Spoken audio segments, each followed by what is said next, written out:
any organic carbon residue that you may have in the filters.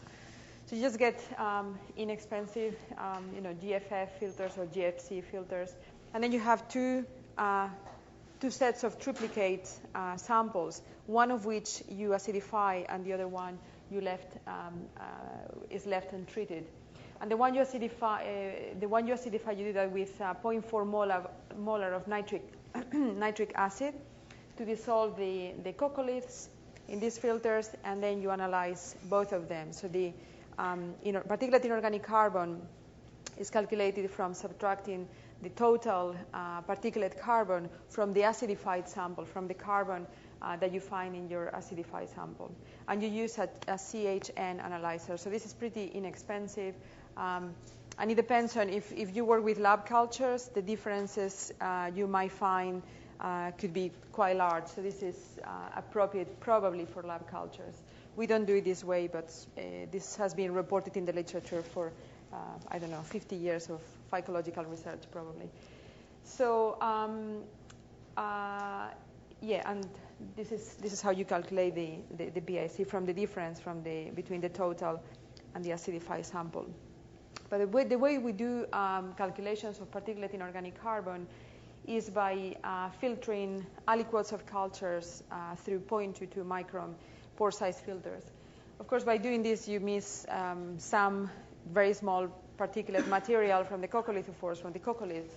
But yes, this is the best we can do so far. And then the filters, you put them on a funnel, and the filters are washed before and after the filtration. So we wash them about 5 times with alkaline milky water. And we use ammonium hydroxide at pH approximately at around 9. So it has to be alkaline pH to prevent dissolution of coccoliths on your filter. And we do not use sodium hydroxide because we use sodium as a proxy for contamination of seawater. So we need to make the water alkaline, and this is what we use. And then you have your filters containing the coccolithophores and the coccoliths on your filter, and then you place them in a solution of nitric acid, and then you dissolve all the particulate inorganic carbon. So then what you're going to be measuring is the calcium in solution. And this is what we use. So we use an ICP OES, which stands for Inductively Coupled Plasma Optical Emission Spectrometer. So you end up with your solution that you have filtered, then you put the filter in a solution of nitric acid. So you leave it overnight, rotating.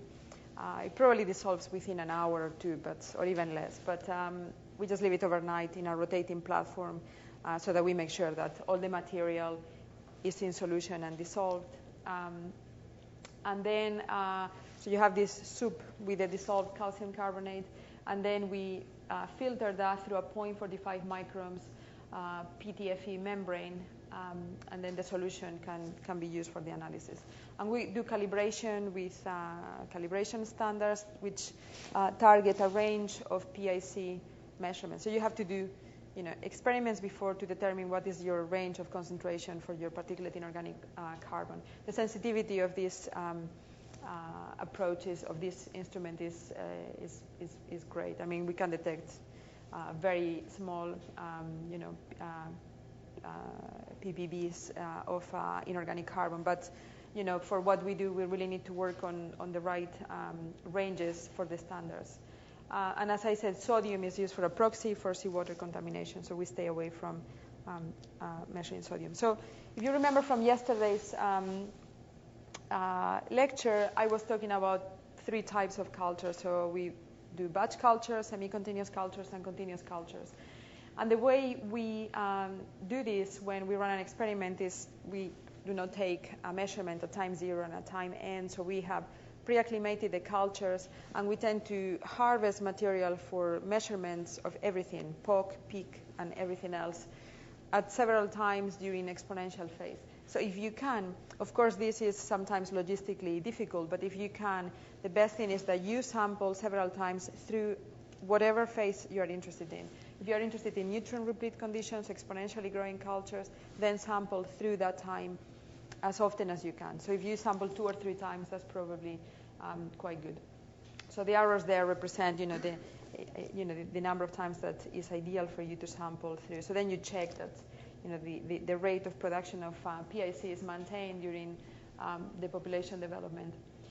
And if you work with continuous culture, so you have this range of cell densities and this range of all the processes that are taking place, physiological processes, and you work with relatively narrow ranges, and you have to take into account this factor D, which is the volume of the medium that you supply in your chemostat over the volume of the total volume of the culture. So these are just some considerations, and you can do this at sea. It's very, very easy. It's no problem. You can use these peristaltic pumps that may like quite easy, or you can use these setups with several filtering units, and you just have the bottles and you're filtering in triplicate. I find it's a little bit of a nightmare if you have too many, but everybody's doing that, and it's there is usually problems with leakage of water and all that. But so I quite like the peristaltic pump, and it is something that in molecular biology we use because it's clean, it's self-contained, and it's very easy to run. And you get these kinds of samples from lab cultures. In the field, you get, of course, more diluted calcium carbonate containing particles. And so in the lab, another way of filtering is just using these magnetic filters, filter funnels that are very practical. So it's a very, very easy technique. So a big question that was discussed a while ago was how you normalize these particulate inorganic carbon measurements. So do you express them per cell basis, or you express them, you normalize them per organic carbon? So in my view, you need both. So you need to have an idea of how much production is carried out by the cell. So all the if you want to compare your results with 100 years of ecological work, then you need to do that. And the way we express this is in picomoles or picograms of calcium carbonate per cell or per cell per day. So you can look at the standing stocks or the rates of production of calcium carbonate. And then you use growth rates for this calculation per time. And this is the equation for growth rates that you use. And of course, you have to use the dilution factor if you are working with continuous cultures. So we are working at the moment with semi-continuous cultures, but when we move to continuous cultures, we will have to include this D factor. So of course you have to express these measurements per cell basis, but biogeochemically speaking, the relevant parameter is really the peak-to-POC ratio, also because of what I was talking about yesterday, that this is a key variable in determining whether these organisms or other organisms are a source or a sink of CO2. So if you remember the peak-to-POC value of 1.5 as being the threshold value above which coccolithophores could become a source of CO2, and below they are considered a sink of CO2. So I think both ways of expressing particulate inorganic carbon are important, from a biological point of view and from a biogeochemical point of view. So I'll give you some examples of my own work. So we have there on the top left, I don't know if there is a little thing here, yeah. So here you have the PIC per cell, and each color represents an independent experiment. And here you have the POC, particulate organic carbon per cell. Then here you have the production rates, so particulate inorganic carbon per cell per day, and the same here. So in this case, well, we saw an increase with PCO2 increases, the same here, and also not only for the standing stocks, but also for the production rates. But when you look at the peak-to-POC ratio, we didn't see any significant differences between the different treatments that we use. So in my view, I think it's absolutely necessary to provide these measurements per cell basis if you can, and also normalize them for in terms of organic carbon. And of course, this all depends on the growth rates, which we found to be significantly lower, not numerically, not that much lower, but significantly, statistically significantly lower with the highest PCO2. Yeah. And just as a matter of interest, the cells became bigger, but they grow more slowly, so there was some sort of trade-off probably there. And just comparing with other work, we have tons of experiments reporting on the peak-to-POC ratios So this is one of them from Ulrich Bessel, probably the first ocean acidification study reporting on these values. So the first, referred to as ocean acidification. And then here you have the PIC, the POC, and also the PIC to POC by the same group. So it's very important to show these two types of measurements. This is with another species of coccolithophores, Calcidiscus leptoporus. So, so what are the? I'm just going to talk about something that I think is ignored because we don't know, we don't have a lot of information about this. But when we do these experiments, we're measuring calcium. But in fact, if the organisms are producing a percentage of magnesium carbonate, we could be underestimating the total PIC. So this is something to take into account. For coccolithophores, it's probably not a big deal, but for other organisms like Semicontinuous, we know it is important. And I'll show you a slide by Mario Lebrato, one of my ex-students who keeps coming back to Southampton to work with us, and he is working on a paper to describe these calcium and magnesium proportions in different calcifying organisms. So he's doing really, really important work, I think, because of the implications of the susceptibility of high magnesium calcite, the high susceptibility to dissolution of biomineral containing high levels of magnesium. So just to remind you of the background, magnesium tends to substitute calcium in the calcite lattice, forming low magnesium calcite when this percentage is below 4%, and high magnesium calcite when the percentage is above 4%. And then later I'll show you that when the percentage is above 11%, I think it is, the susceptibility of high magnesium calcite could be comparable or even higher than that of aragonite. Yeah, so that's pretty important. And as Barney says, we are measuring net calcification, but there is dissolution as well as formation of calcification. Very hard to measure, to account for both. So calcifiers incorporate substantial amounts of magnesium, which is often produced as these. And this varies in different organisms, but it also varies depending on the life stage of organisms. So if you think about coccolithophores, it's probably, they produce, as I understand, vaterite, some coccolithophores, and there are organisms that produce amorphous calcite, and then they change to other forms of biominerals. So we not only have the problem of the different organisms, but also the different life stages within some of these organisms. Okay, so and we have different skeletal components within a single organism that can produce calcite and aragonite at the same time, that can show both biominerals at the same time. And as Anne was saying yesterday, the incorporation of magnesium depends upon temperature and, of course, the magnesium to calcium ratio in the water. So for the experiments that we are doing in the lab, and they're tightly controlled conditions, and the measurements today in the oceans, these are probably semi-conservative, but if we work with biogenic material from the sediment, we definitely need to take this into account. Okay, so and I'm beginning to understand this, so you have to bear with me, but just calculating the saturation state of calcite using this may be not adequate or not, in all cases. So, so if you want to estimate the susceptibility of these organisms to dissolution, especially under elevated CO2, one may need to use a modified equation for this. And I've been trying to learn about this a little bit, and the saturation state of seawater with respect to magnesium calcite should use these components. So we need to think about this. And as I said, in coccolithophores it may not be a big deal, but in other organisms this factor here is quite important. And I wish Andrew Dixon was here today, because this is a very important point. So in this equation, X, the X factor here, is the mole fraction of magnesium ions, and Kx is the equilibrium constant with respect to magnesium calcite. But may I say an important point there? Yeah. For the magnesium calcites, there are no stoichiometric, really have that written down. So you can't use concentrations for magnesium calcium. You have to use the activities. Yes. You have to use your concentrations multiplied by the activity coefficient. Yeah, exactly.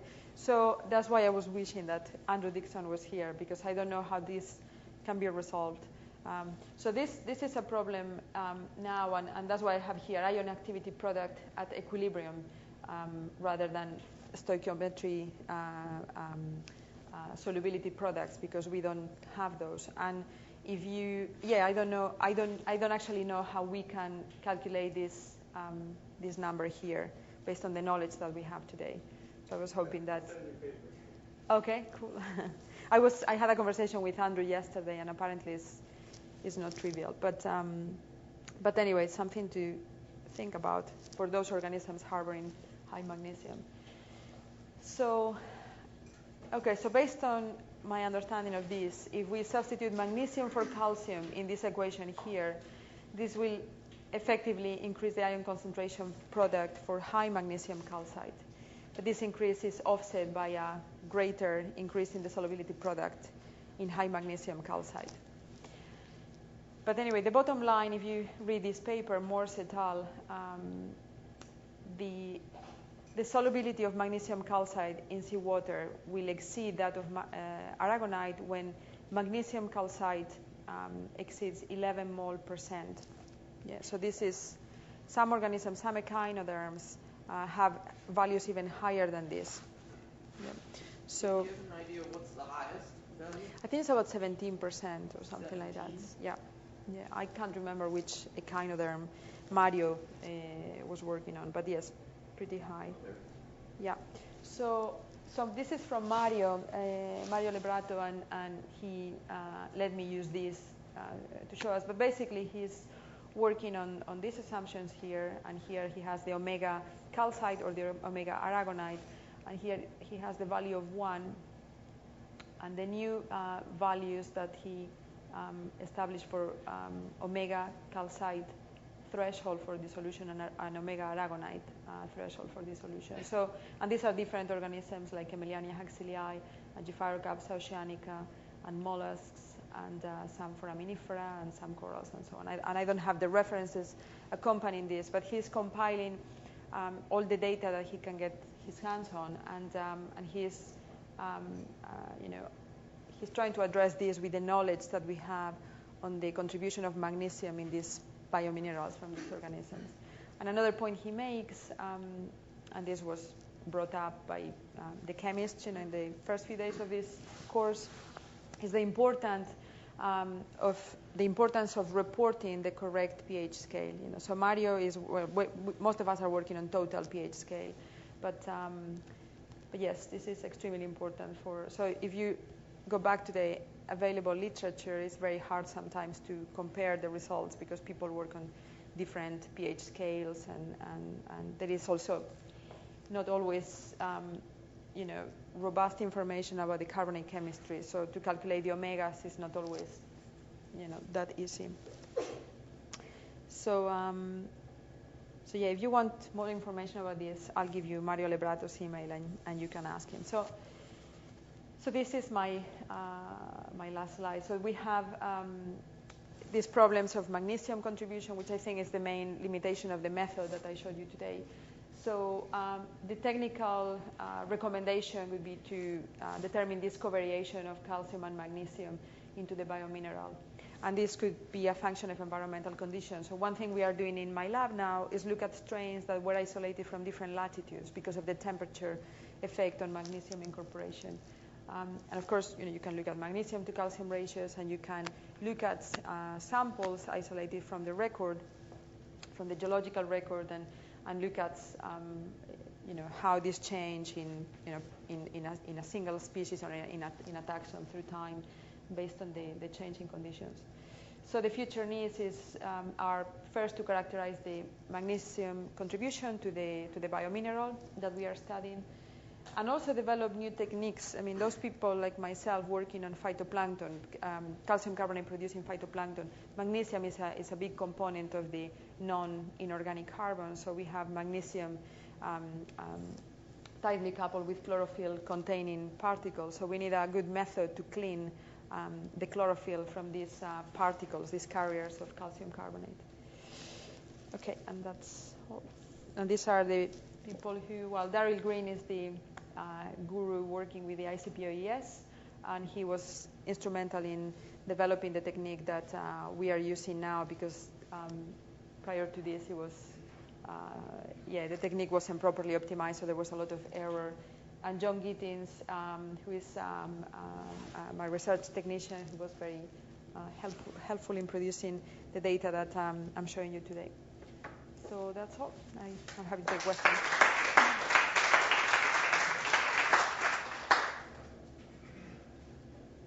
Anybody have any questions? We have quite a bit of time remaining, so if you have questions or would like to discuss some of these issues in more detail, we can open that up.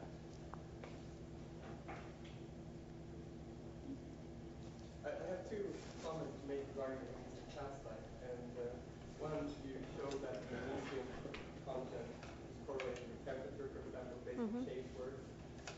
Later, it was also shown that it's also correlated with the saturation state, carbon mineral, or carbon saturation state.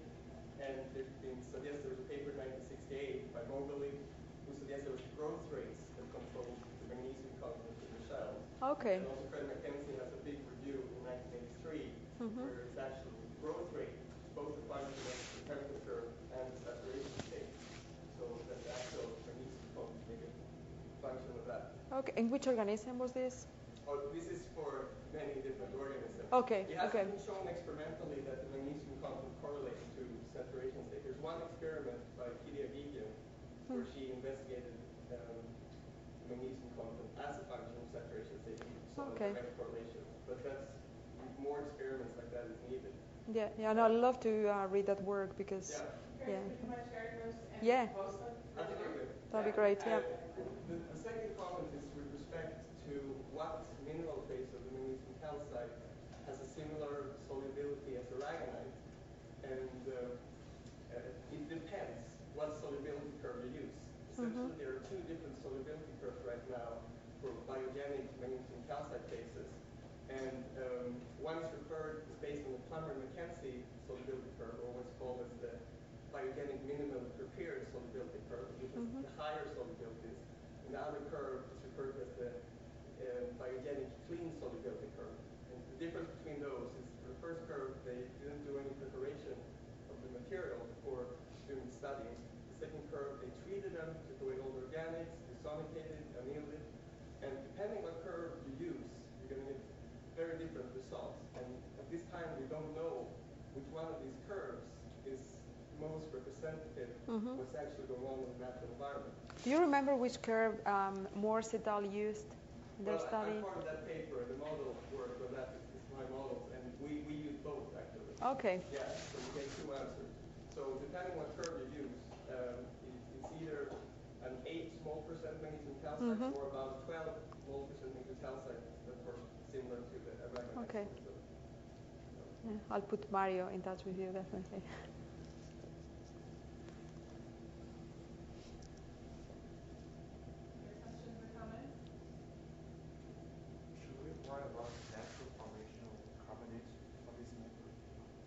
You mean the spontaneous biomineralization?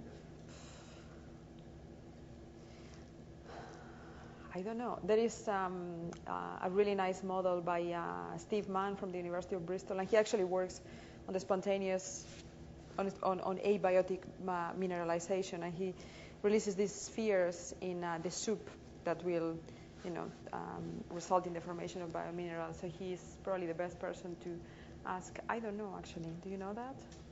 No, but I'd say there's not a whole, I don't think people have documented rates of abiological calcification. Goes back through time. There's lots of these things called coolite. Oh yeah, but I mean, I'm thinking about it. They're not experimental. Yeah. But would it be easy to study if you kill the biotic component and then? I guess that could, that sounds like a straightforward, easy experiment to do. Yeah.